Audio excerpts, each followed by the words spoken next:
Welcome to the Cozy Storytime, your peaceful space to unwind and relax. Before we start, make sure to subscribe and like the video for more cozy stories every night. So, where are you watching from and what are you doing right now? I hope you enjoy hearing this story. Now, take a deep breath, get comfortable, and let's drift into a peaceful slumber together. This time I will tell you about Hercules and the Nemean Lion. Let's get started. The evening sun bathed the kingdom in a golden glow, stretching long shadows over the hills and valleys of Greece. A gentle breeze whispered through the olive trees, rustling their silvery leaves as if sharing a secret with the wind. Birds were beginning to settle in their nests, their soft chirping fading into the calm hush of twilight. In the grand palace of Mycenae, King Eurystheus sat upon his high throne, draped in a robe of deep crimson, his fingers idly tracing the golden embellishments on the armrests. He was a man of power, but unlike the mighty Hercules, his strength lay not in muscle but in cunning and fear. He had long dreaded the hero, the son of Zeus himself, for he knew that Hercules was destined for greatness. And so, as punishment, Eurystheus devised 12 impossible labors, hoping one of them would lead to the hero's downfall. This evening, Hercules stood before the king, his broad shoulders relaxed yet firm, his expression calm yet unreadable. His skin, bronzed from years under the sun, bore the faint scars of past battles, but none had ever broken his spirit. His lion-like mane of hair fell past his shoulders, moving slightly in the evening breeze that slipped through the open palace doors.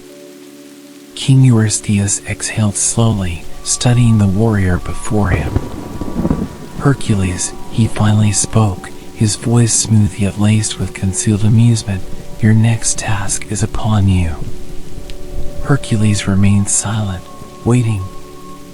He had no illusions that the king would make this task any easier than the last. In the valley of Nemean, a beast roams freely, Eurystheus continued, his fingers tapping rhythmically against the throne. A lion, not an ordinary one, but a monster with skin so thick no mortal weapon can pierce it. It has terrorized the land for years, slaughtering villagers, destroying livestock, and leaving entire fields barren with fear. Many have tried to slay it, and none have returned. Your task, Hercules, is to rid the land of this terror. Silence followed his words, stretching like the horizon beyond the hills. The flickering torches lining the palace walls cast a warm glow over the marble floor, their flames swaying in the draught. Hercules took a deep breath. This was no ordinary hunt. A beast with invulnerable skin? No sword or spear would do him any good. But he was not one to question fate. The gods had placed this path before him, and he would walk it, one step at a time. "I will do as you command," Hercules said, his voice steady and certain. King Eurystheus smirked slightly, leaning forward. "Oh, I know you will. But beware, Hercules. This lion is no simple animal, it is a beast unlike any you have faced before." Hercules merely nodded. He was used to such warnings. He had wrestled with serpents in his cradle, fought hydras, and faced creatures most men could only imagine in their nightmares. This lion, though dangerous, was simply another challenge to overcome. With that, he turned on his heel and strode out of the palace. The great doors groaned as they swung open, revealing the endless sky beyond, now painted in streaks of orange and purple. As he stepped into the open courtyard, the scent of fresh earth and blooming jasmine filled his senses. His trusted weapons were laid out before him, prepared for his journey, his club, a bow and arrows, and a small dagger fastened to his belt. He reached for the club, the weapon he had carved himself from the trunk of an ancient olive tree. It was heavy and solid, a reliable companion in battle. From the palace steps, a familiar voice called out to him, "Hercules." He turned to see his old friend, Iolaus, approaching. Iolaus was a younger man, swift and sharp-minded, with a heart as fearless as Hercules himself. His light tunic fluttered in the breeze as he hurried closer. "So, it's true. The king sends you after the beast of Nemea?" Hercules nodded. "It seems so." Iolaus frowned, crossing his arms. "I've heard the stories. They say no blade can pierce its hide. Even the strongest warriors have fallen before it. Are you certain this is a fight you can win?" Hercules chuckled softly, the deep sound reverberating like distant thunder. "Iolaus, have you ever known me to turn away from a fight?" His friend shook his head, a reluctant smile tugging at his lips. "No, I suppose not. But still, be careful, Hercules. This isn't just another hunt."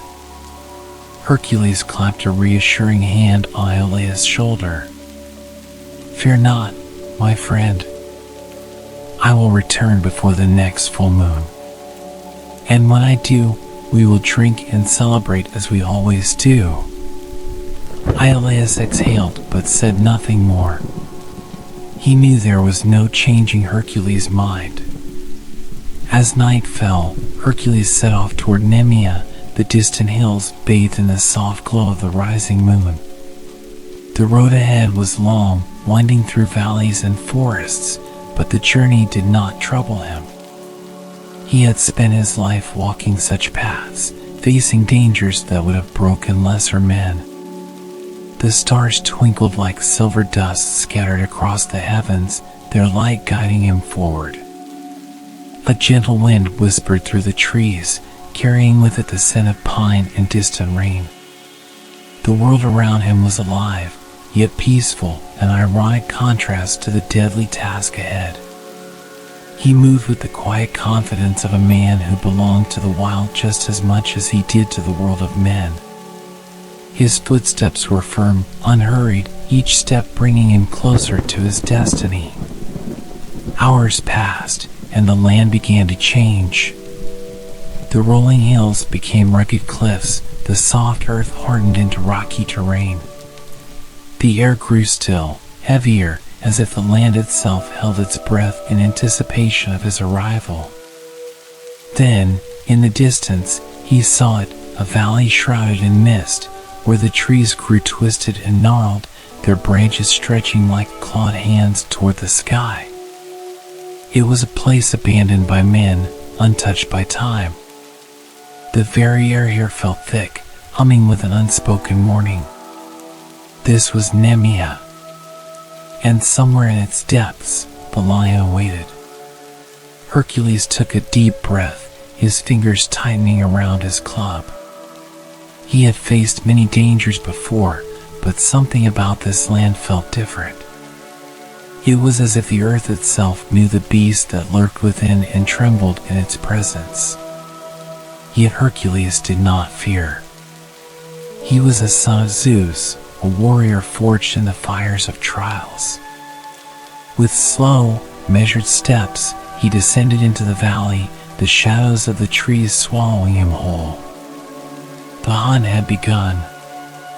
The night deepened as Hercules made his way through the valley, his strong steps muffled by the thick underbrush beneath his feet. The moon hung high above him, casting a pale silver glow upon the landscape, yet it did little to chase away the darkness that clung to the trees like a shroud. This place was unlike any he had encountered before. The air was unnaturally still, thick with the scent of damp earth and something else, something more primal. It was the unmistakable smell of a predator. Hercules tightened his grip on his club, his senses sharpening. Though he had faced countless beasts before, there was an unease in his chest, a quiet warning whispering in the back of his mind. The Nemean Lion was not an ordinary creature. It was a beast born of chaos, a terror sent by the gods themselves. His journey had led him far from Mycenae, through rolling fields and wooded trails, but as he ventured deeper into the valley, the world around him seemed to change. The trees grew twisted and ancient, their roots clawing through the soil like skeletal fingers. The wind, once a gentle whisper, had stilled completely. Even the usual sounds of the night, crickets chirping, owls hooting, were absent. It was as if the land itself had fallen into a hushed, fearful silence. Then, in the distance, he saw them, scattered remnants of what once had been travelers or warriors like himself. Broken shields lay half buried in the dirt, therewith splintered and weathered by time. Rusted swords jutted from the ground, their blades dulled by exposure to the elements. And bones, too many bones, were strewn across the valley floor, stark white under the moonlight. Hercules knelt beside one of the fallen shields, his fingers brushing against its cracked surface. The insignia was faded, but he could still make out the mark of a warrior. Whoever had wielded this had fought bravely. Yet they had not returned. A deep breath filled his lungs. He had always known this would not be easy. With steady determination, he pressed on, following the faint trail of massive paw prints imprinted into the soft earth. They were fresh. The lion was near. As he ventured further, he began to notice something else. Massive claw marks raked across tree trunks, deep gouges that spoke of a beast far larger than any ordinary lion. He ran his fingers along the jagged grooves, feeling the sheer power behind them. The stories did not exaggerate, he murmured to himself. Suddenly, a low, distant growl rumbled through the valley, rolling like thunder through the trees. It was deep, guttural, and impossibly large. The sound did not come from far away. Hercules stopped, his muscles tensing as he listened. Another growl followed, closer this time. The very ground beneath his feet seemed to tremble. Then, a roar. Not just any roar, but a sound so powerful that it sent flocks of hidden birds scattering into the night sky. It was raw, ancient, a declaration of dominion over this forsaken land. The hairs on Hercules' arms rose, but he did not flinch. Instead, he lifted his chin, his eyes scanning the darkness ahead. It was waiting for him. Carefully, he moved forward, each step deliberate and measured. He had hunted many creatures before, but this would be different. No blade would pierce the lion's skin. No arrow would find its mark. He would have to rely on something far more primal. As he neared the heart of the valley, the ground sloped downward into a rocky ravine. And there, at the edge of a jagged outcrop, he saw it. The Nemean Lion. It was unlike any lion he had ever seen. Its body was massive, easily twice the size of the largest lion in Africa. Its golden fur shimmered unnaturally under the moonlight, each strand as though woven from metal itself. Its muscles rippled beneath its thick hide, and its great paws, tipped with claws like curved daggers, rested heavily upon the rocky ground. But it was the eyes that held Hercules still. They were not the eyes of an animal. They were ancient, intelligent, filled with something far more than mere instinct. There was something almost godlike in the way the lion regarded him, as if it knew exactly who he was, as if it had been expecting him. For a long moment, neither moved. The only sound was the distant echo of wind through the trees, a hollow whisper of anticipation. Then, slowly, the lion rose to its feet. Hercules tightened his grip on his club, his heart steady. The hunt was about to begin. For a moment, time seemed to stand still. Hercules and the Nemean Lion faced each other beneath the pale light of the moon, the night air thick with anticipation. The great beast stood atop a rocky outcrop, its golden fur gleaming unnaturally as if it had been forged from the very stars themselves. Its immense muscles rippled beneath its impenetrable hide, each movement slow and deliberate, like a king surveying his kingdom. The son of Zeus exhaled, steadying his grip on his club. He had battled creatures before, serpents, giants, wild beasts of unimaginable strength, but something about this lion was different. It was not merely an animal. There was an intelligence in its eyes, an awareness that sent a shiver through even his hardened soul. Then, without warning, the lion moved. It was faster than Hercules expected, a blur of golden motion that closed the distance between them in an instant. Before he could react, the lion leaped from the rocks, its massive paws slamming into the earth with the force of an earthquake. Dust and loose stones exploded into the air as the ground trembled beneath its weight. Hercules barely had time to roll aside before a massive clawed paw struck the spot where he had just been standing, leaving deep gouges in the earth. He sprang to his feet, swinging his club in a wide arc, aiming for the beast's skull. The club struck true. A thunderous crack echoed through the valley as the blow connected, but instead of the sickening crunch of breaking bone, there was only a hollow thud. The lion didn't even flinch. Hercules' eyes narrowed. Any other creature would have crumpled under such an attack, yet the beast merely turned its head toward him, its amber eyes burning with something almost akin to amusement. Then it struck back.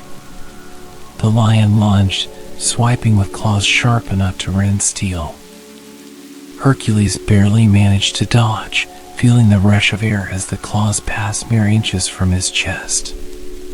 He countered with another powerful swing of his club, but the result was the same. The blow landed, but the lion remained unharmed, its enchanted hide impervious to even his greatest strength. A low growl rumbled from deep within the beast's throat. It was testing him. Hercules took a step back, his mind racing. He had never encountered a foe that his strength alone could not overcome.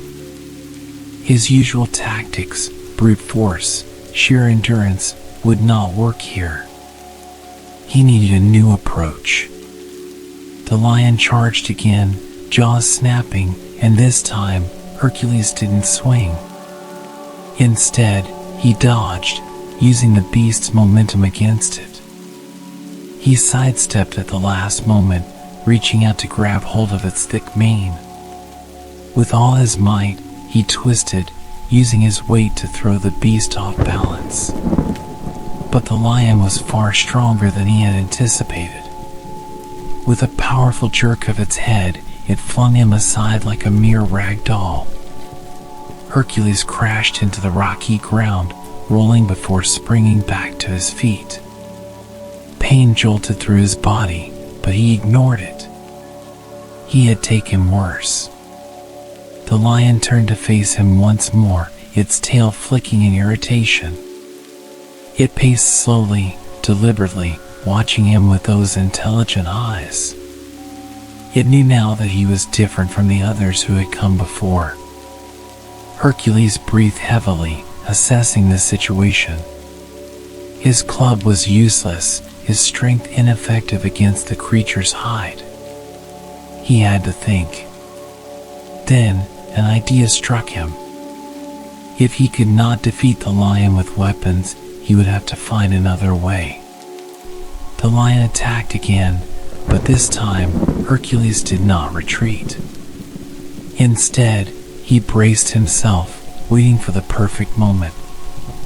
As the beast lunged, he sidestepped, not to evade, but to guide. Using all his strength, he grabbed hold of the lion's thick mane once more, but instead of trying to throw it, he redirected its charge. The lion's own power carried it forward, straight into the side of a jagged boulder. The impact was immense, shaking the very ground beneath them. Dust and debris exploded into the air.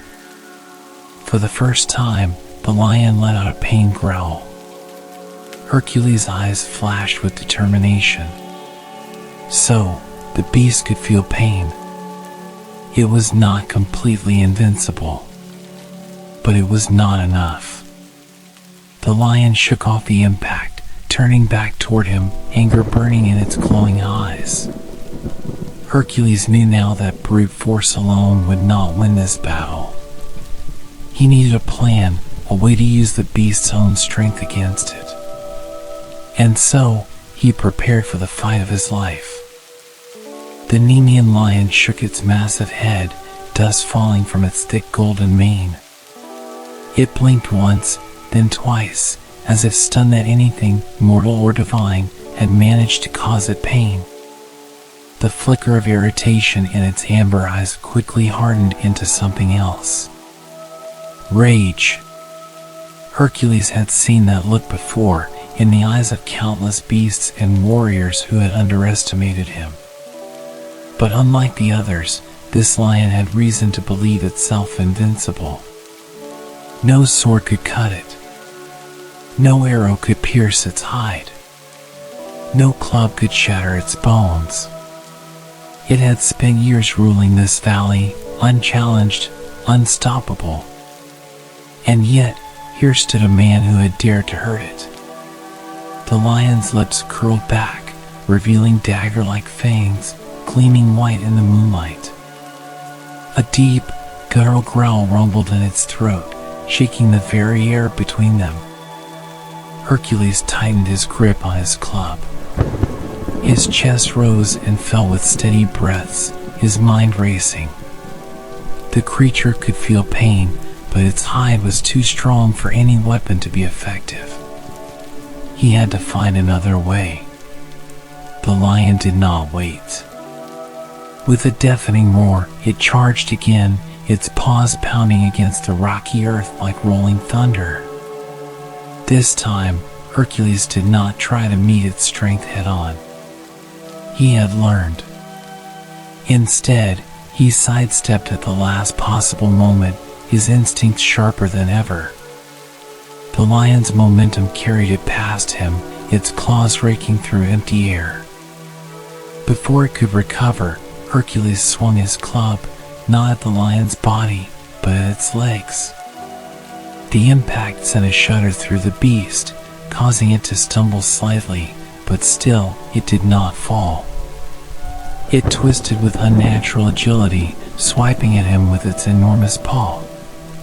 Hercules barely had time to raise his arm in defense. The force of the blow sent him sprawling, his back slamming against the hard earth. Stars exploded in his vision, but he forced himself to roll away just as the lion's powerful jaws snapped shut where his throat had been moments before. He scrambled to his feet, heart pounding. His club had fallen from his grasp, landing a few feet away. He had no time to retrieve it. The lion lunged again. Without thinking, Hercules did something reckless. He stepped toward the beast. Before the lion could react, he reached out, wrapping his powerful arms around its thick, muscled neck. The beast snarled in fury, thrashing violently, but Hercules held on with all his might. His muscles burned, veins bulging as he locked his arms like an unbreakable chain. The lion roared, twisting and turning, trying to shake him off. It bucked, throwing its full weight against him, its claws tearing into the earth. But Hercules did not let go. He had wrestled wild bulls before, had fought against tides and storms, had held his ground against creatures twice his size. He was a son of Zeus, and he would not be overpowered. The lion's struggles became more frantic. It snapped its jaws, trying to sink its fangs into him, but he kept his grip tight, keeping its head turned just enough to avoid those deadly teeth. His arms trembled with effort. Sweat poured down his brow. His breath came in ragged gasps. But he did not yield. The lion tried one last time to break free, thrashing with all the force of a living storm. The ground beneath them trembled with the power of their struggle. But Hercules had already made his decision. With one final surge of strength, he tightened his grip, crushing the beast's windpipe. The lion let out a strangled, guttural sound, its powerful limbs growing weaker. Its struggles slowed. Its golden eyes, once burning with fury, began to dim. And then, at last, the mighty Nemean Lion collapsed. The valley fell into silence. Hercules released his hold, stepping back, his chest heaving with exhaustion. His arms ached, his body was battered, but he remained standing. For a long moment, he simply stared down at the fallen beast. The great terror of Nemea, the monster that had plagued the land for years, now lay motionless at his feet. He had won. But he was not done yet. As he caught his breath, his mind turned to what came next. He could not return to King Eurystheus empty-handed. He needed proof of his victory. His gaze fell upon the lion's magnificent hide. Impenetrable, untouched by weapons. Then an idea struck him. A slow smile crossed his lips. If no blade could cut the lion's hide, then perhaps the only thing sharp enough to pierce it was the lion's own claws. The valley was silent. The once mighty Nemean lion lay lifeless at Hercules' feet, its golden mane ruffled, its great chest still. The air, thick with the scent of battle, was now eerily still. The night creatures, which had fallen silent during the struggle, had not yet found the courage to break the quiet. Hercules stood over the beast, his muscles aching from the incredible effort it had taken to subdue it. His breath came in heavy gasps, his body drenched in sweat, but victory was his. He had done what no other warrior, no matter how brave, had managed to do. But he was not finished. He needed proof of his triumph, something he could take back to Mycenae, to King Eurystheus. The lion's body was the only evidence that would silence any doubts. And so, he knelt beside the beast and examined its hide. Even in death, the lion's fur gleamed under the moonlight, its golden strands thick and impenetrable. No sword could cut it, no arrow could pierce it. Hercules' own club, which had felled countless enemies, had failed to leave so much as a bruise. His brow furrowed. He drew the short hunting knife from his belt and pressed the blade against the lion's thick pelt, applying careful pressure. Nothing. He tried again, this time dragging the edge along the fur with all his strength. Still, the blade did not even scratch the surface. Hercules frowned. He had expected this, but seeing it firsthand was frustrating. If no mortal weapon could harm the lion, then no mortal weapon could skin it either. He sat back on his heels, exhaling slowly. He needed another way. His sharp eyes drifted to the lion's massive paws, where its deadly claws gleamed like curved daggers. These claws had carved through shields, armor, and even stone with ease. A thought struck him. If no man-made blade could cut the hide, then perhaps the lion's own claws could. Carefully, Hercules grasped one of the lion's massive paws, marveling at its size. Even in death, the beast's strength was evident in its thick muscles and razor-sharp talons. With effort, he wrenched a single claw free from the beast's paw. He examined it closely. The tip was curved, sharp, and as strong as the finest bronze. With careful precision, he pressed the claw against the lion's hide and pulled downward. To his relief, the enchanted fur finally gave way. Hercules grinned. It worked. Slowly, he continued his work, using the lion's own natural weapons to remove its pelt. It was a laborious task, the hide thick and heavy, but his determination did not waver. By the time he had finished, the first rays of dawn were beginning to paint the horizon in shades of gold and crimson.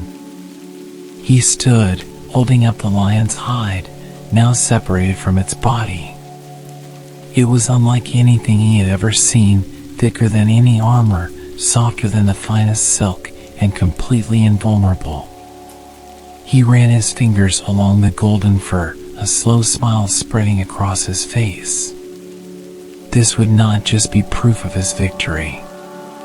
This would be a gift from the gods themselves. A shield. A cloak.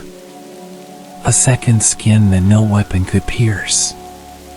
With careful hands, he draped the lion's hide over his shoulders, fastening it securely across his chest. The weight was substantial, but it fit him well, as if it had been meant for him. For the first time, Hercules felt something he had not expected. More than just triumph. More than just relief. He felt invincible. The son of Zeus had conquered the unconquerable. He had taken the strength of the beast and made it his own. And now, it was time to return home. The golden dawn bathed the valley in soft light as Hercules stood, the great lion's hide draped over his shoulders. The battle had left its mark on him, his body ached, his muscles burned, and his skin was streaked with dust and sweat. But despite the exhaustion settling into his bones, he felt stronger than ever. The weight of the lion's hide was substantial, but comforting. It clung to him like a second skin, its golden fur gleaming under the morning sun. He ran his fingers along its thick surface, marveling at how impenetrable it felt. No sword, no arrow, no spear could harm him now. But there was no time to linger. Hercules had completed the first of his 12 labors, but his task was not truly finished until he returned to Mycenae and presented proof of his victory to King Eurystheus. He turned his gaze toward the horizon, where the road to the city stretched before him. With one last glance at the fallen lion, Hercules set off, his heavy steps leaving imprints in the dirt. The journey back. The road was long and winding, cutting through hills, forests, and small villages. Though Hercules had traveled this way before, the journey felt different now. Word of the Nemean Lion had spread far and wide, and as he passed through villages, he noticed the way people stared at him. At first, they only peeked from their windows or stood frozen in the streets, their eyes wide with awe and disbelief. Mothers clutched their children close, men whispered to one another, and elders crossed themselves, muttering prayers. Then, as realization dawned upon them, a murmur rose among the people. The lion, he has slain the lion. It is him, the son of Zeus. The great beast is no more. One by one, the villagers emerged from their homes, their fear turning into something else, relief. Cheers erupted, voices calling his name with reverence. Some dropped to their knees in gratitude, while others rushed forward, eager to catch a closer look at the magnificent hide draped across his shoulders. Hercules smiled but said little, nodding in acknowledgement as he continued forward. He had not slain the lion for fame or admiration, but seeing the joy and gratitude in the people's eyes filled him with a quiet satisfaction. He had freed them from fear, and that, more than anything, was a victory worth savoring. A king's fear. By the time Hercules reached Mycenae, the sun hung high in the sky, casting its warm glow upon the great city. The guards at the gate, upon recognizing him, stepped aside without a word, their eyes lingering on the lion's hide with a mixture of awe and unease. As he strode through the palace halls, the usual murmur of courtiers and servants fell into hushed silence. All eyes were on him, on the golden pelt draped over his broad shoulders, on the blood-streaked warrior who had returned victorious.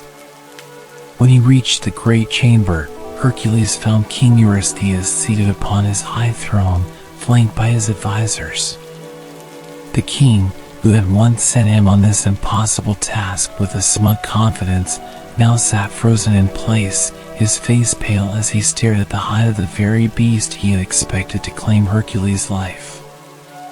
For a long moment, there was only silence. Then, Hercules spoke, his voice calm but firm. "The Nemean Lion is dead." He lifted the heavy hide from his shoulders and let it fall onto the marble floor with a resounding thud. The golden mane spilled over the steps of the throne like a river of sunlight, the great head lying motionless, its empty eyes staring into the distance. The court gasped. Eurystheus swallowed hard. His hands trembled as he gripped the arms of his throne. For the first time, true fear flickered in his eyes, not fear of the lion, but of the man who had slain it. This was not the broken exile he had sent to die. This was not the fallen prince of Thebes, cast out by the gods to suffer. No, the man standing before him was something else entirely. He was unstoppable, and that terrified Eurystheus more than any beast ever could. Cowardice in a king. The king forced a weak smile, but his voice betrayed him, shaking as he spoke. "Well done, Hercules. You have accomplished the first of your tasks." He cleared his throat, shifting uncomfortably on his throne. "But do not think your trials are over." Hercules merely nodded. He had never expected them to be. Eurystheus turned to his advisors, his expression darkening. He did not want this man in his court, standing before him like a conqueror.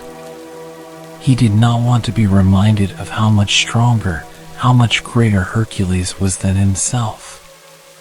With a wave of his hand, he dismissed the warrior. "Leave the hide. Go. You will be summoned when your next task is decided." Hercules studied the king for a moment, noting the way his fingers trembled against the gilded throne. Then, without another word, he turned and left, his heavy footsteps echoing through the chamber. Behind him, Eurystheus exhaled shakily, leaning back in his chair. This was not the outcome he had expected. And deep down, he knew this was only the beginning. Hercules stepped out of the great hall, his shoulders squared, his face unreadable. Though he had won his first great trial, he knew that this was only the beginning. Eurystheus had sent him to his death, and now that he had returned alive, the king's hatred and fear had only deepened. The corridors of the palace stretched long and empty before him. Servants and courtiers whispered as he passed, casting him furtive glances, as if unsure whether to revere him or fear him. He cared for neither. His mind was elsewhere. He had left the lion's body behind, as demanded by the king, but he had kept something far more valuable. Draped over his arm was the great beast's hide, its golden mane shimmering in the torchlight, its thick fur impossibly soft yet impenetrable. It had taken him hours to remove it, but now that it was his, he would not let it be taken from him. He needed to prepare. Though he had bested the lion with his own strength, Hercules knew that crafting the hide into something he could would require a different kind of skill. He needed wisdom, not the wisdom of warriors, but that of someone who understood the ways of nature, of beasts, and of gods. And so, he left the palace behind, walking through the winding streets of Mycenae until he reached the edge of the city. There, in a small dwelling surrounded by ancient olive trees, lived a woman known to many as the Wise One. She was no oracle, nor a priestess, but she was something else entirely, someone who had lived long enough to know the secrets of the world. Hercules knocked once on the wooden door. It opened before the second knock. The woman who stood before him was old, but her back was straight and her eyes were sharp, gleaming like embers in the dim light of her home. She looked him up and down, her gaze lingering on the hide he carried. "So," she said after a long silence, "you are the one who has slain the lion." Hercules nodded. "I need your help." The woman stepped aside, allowing him in. Inside, the air smelled of herbs and burning incense. Dried flowers and small carved bones hung from the ceiling, swaying gently in the draft. Hercules laid the hide across the wooden table at the center of the room. Even indoors, under the flickering light of the oil lamps, it gleamed like the sun itself. The woman ran her fingers over the fur, her expression unreadable. "This is no ordinary beast," she murmured. "You have claimed something touched by the gods." "I need to make it mine," Hercules said. The woman nodded, as if she had expected those very words. She reached for a small iron knife from the table, the blade worn from years of use. With careful hands, she pressed it against the hide. The blade did not cut. She was not surprised. "The gods have woven power into this," she said. "It will not yield to mortal hands." Hercules said nothing, waiting. The woman looked up at him, her keen eyes searching his face. "But it yielded to you once. That is enough." She turned and moved toward the fire at the far end of the room, gathering a handful of dried leaves and crushed roots. She scattered them over the flames, and a thick, fragrant smoke curled into the air. Then she turned back to him. "This will take time." Hercules nodded. "Then I will wait." The process was slow, but it was unlike anything Hercules had ever witnessed. The woman worked not with tools, but with fire, water, and whispers.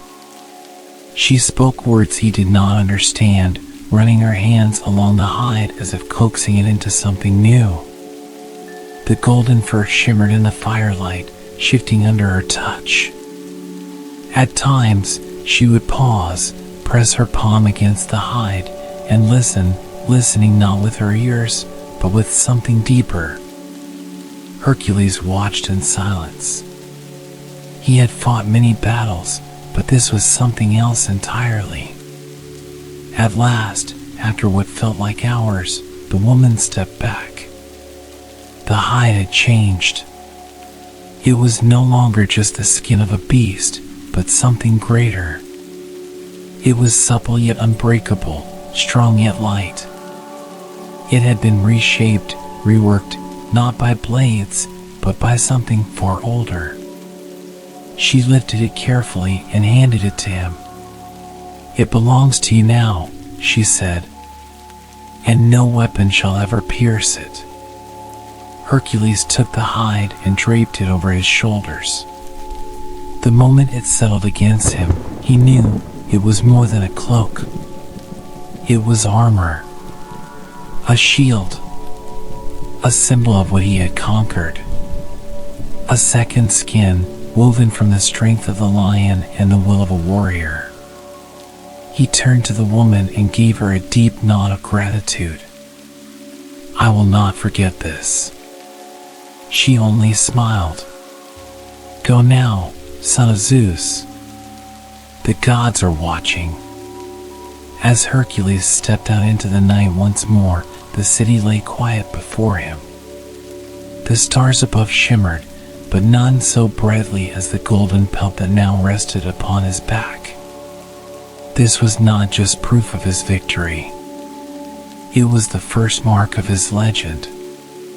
And though he knew that more trials awaited him, he also knew this: he had faced the first and emerged stronger. With the hide of the Nemean Lion wrapped around his shoulders, he walked forward into whatever lay ahead.